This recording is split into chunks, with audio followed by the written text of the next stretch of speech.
ख़वातीन व हज़रात, अज़ीज़ नाज़रीन, खुदावंद यीशु मसीह के नाम को हम आपको मुबारक कहते हैं उसके नाम में। और हमारी दुआ है कि आसमान का खुदा आपको अज़हद बरकत दे, बरकत वज़ीर करे और आप सलामती में बढ़ते चले जाएं। हम खुदा के शुक्रगुजार हैं कि हम आपसे इस चैनल पे आके मिलते हैं, आपसे खुदा की बाबत बात करते हैं।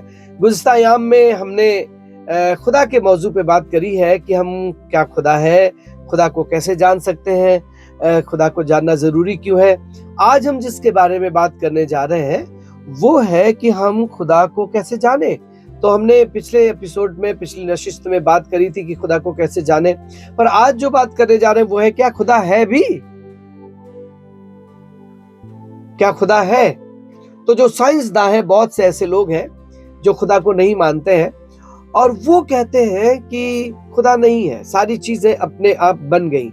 तो मैं उनसे, मेरे सवाल ये है कि आपके पास में जितने हथियार हैं, आपके पास में जितने औजार हैं, आपके पास में जितनी चीजें हैं, आपके पास में जितनी मशीनें हैं, आपके पास में जितनी गाड़ियां हैं, आपके पास में जितने घर हैं, आपके पास में जितने कपड़े हैं, आपके पास में जितने मोबाइल हैं, इनमें से कोई एक चीज मुझे बता दीजिए जो आप सवेरे उठे हो और बना बनाया मिल गया हो आपको। एक चीज बता दीजिए, सुई से लेकर के हवाई जहाज तक कोई एक चीज मुझे बता दीजिए जो आप कह सके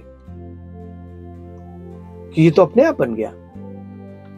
और हम अगर किसी चीज को लाके आपको देंगे तो किसने बनाया, इसका मतलब है आपको ये मालूम है कि हर एक चीज का कोई ना कोई बनाने वाला होता है। पहली बात खुदा है, ये वाली बात है।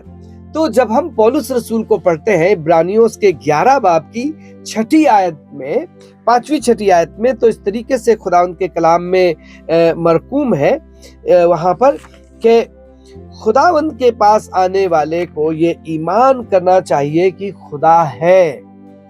अब ईमान एक ऐसी चीज है, लोग कहते हैं सीइंग इज बिलीविंग, पर बाइबल कहती है believing in the unseen is believing, that is called faith. जो अनदेखे को हम ईमान में रखते हैं, इसको ईमान कहते हैं। और 11:1 में हजरत पौलुस इब्रानियों को जब ये खत लिख रहे हैं तो कह रहे हैं अब ईमान उम्मीद की हुई चीजों का एतमाद और अनदेखी चीजों का सबूत है। ईमान क्या है? जो चीजें मैंने नहीं देखी उनका सबूत पेश करता है। क्या क्या आपने नहीं देखा? मैं आपसे पूछना चाहता हूं, आपने हवा देखी है? नहीं। तो सबूत क्या है कि वो है? क्योंकि आप जिंदा है। अगर ऑक्सीजन नहीं होती तो आप मर जाते, और उसका सबूत के तौर पे आप ये दिखाई दे रहे हैं, ये सबूत है कि ऑक्सीजन है। अब आपसे पूछूं कि आपने दादा के दादा को देखा था? आप कहेंगे नहीं। मैं कहूंगा थे ही नहीं। सबूत ये है कि आप फिर कहां से आए?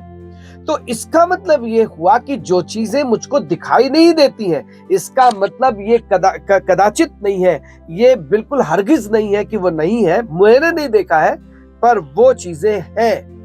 आपने नहीं देखा पर वो चीजें हैं। आपको वो चीजें समझ में नहीं आई पर वो चीजें हैं। आपने अपने हाथ से नहीं छुआ पर वो चीजें हैं।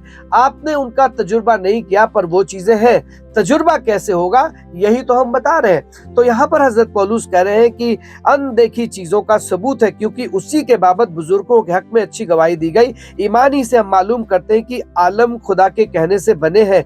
ये नहीं कि जो कुछ नजर आता है जाहिरी चीजों से बना हो। जो चीजें नजर आती है जाहिरी चीजों से बनी हो।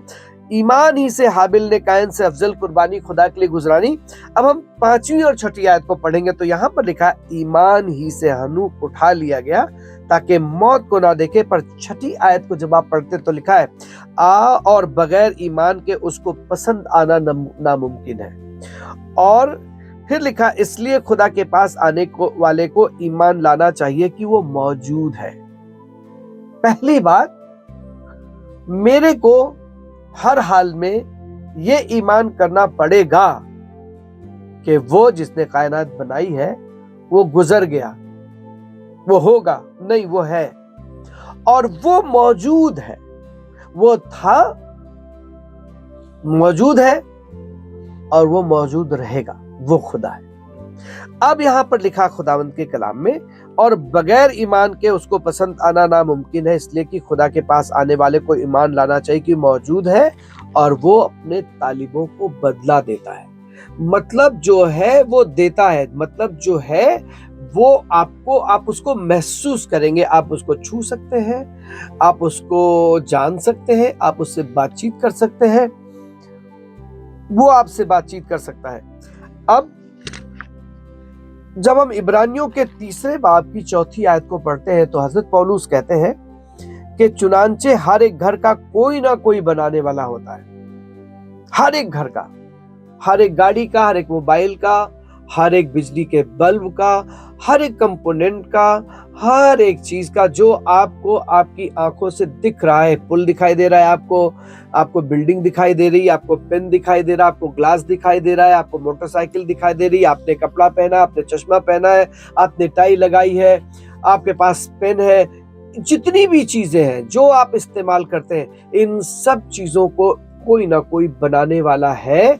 लेकिन जो हैरत की बात है, वहां पर पौलुस कहते हैं कि और जिसने सब कुछ बनाया वो खुदा है। उसने सब कुछ बनाया, समंदर की मछलियां, जंगल के चरिंदे, चौपाए, जानवर, आसमान में उड़ने वाले परिंदे, हैवान, घास, दरख्त, पहाड़, बड़ी बड़ी चीजें, फल, फूल, जो कुछ आप देखते हैं, समंदर, दरिया, नदियां, गॉड मेड, खुदा ने बनाया। अब है क्या, चूंकि मैंने उसको बनते हुए नहीं देखा, मैं वहां था नहीं, उसके हाथों को काम करते हुए नहीं देखा, तो मैं कह देता हूं नहीं, अपने आप बन गया। पर यहां पर पौलुस इस बात से हमको रिहा कर देते हैं कि मैं ये ईमान करूं कि सब कुछ अपने आप बन गया। नहीं, हर एक चीज का कोई ना कोई बनाने वाला होता है, और जिसने सब कुछ बनाया है वो खुदा है।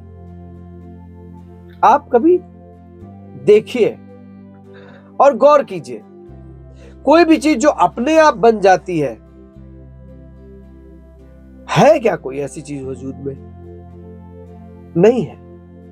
एक भी हवाला आप मुझे दीजिए, एक भी नजीर पेश करिए जो आपके ये अपने आप हो गया। हो ही नहीं सकता। ये पेंसिल किसी ने बनाई है, ये स्टेपलर किसी ने बनाया है, ये ग्लास किसी ने बनाया है, एसी किसी ने बनाया है, और जिसने सब कुछ बनाया है वो खुदा है। और हम इसी बाबत बात कर रहे हैं कि आइए हम खुदा को जाने। तो खुदा को कैसे जान सकते हैं? पहली बात, उससे बातचीत करके, उसके कलाम को पढ़ के, और उसकी हुजूरी में जाके। जब आप अपने घर में हैं, उससे कहिए खुदावंद हम आपकी हुजूरी चाहते हैं, दुआ करिए।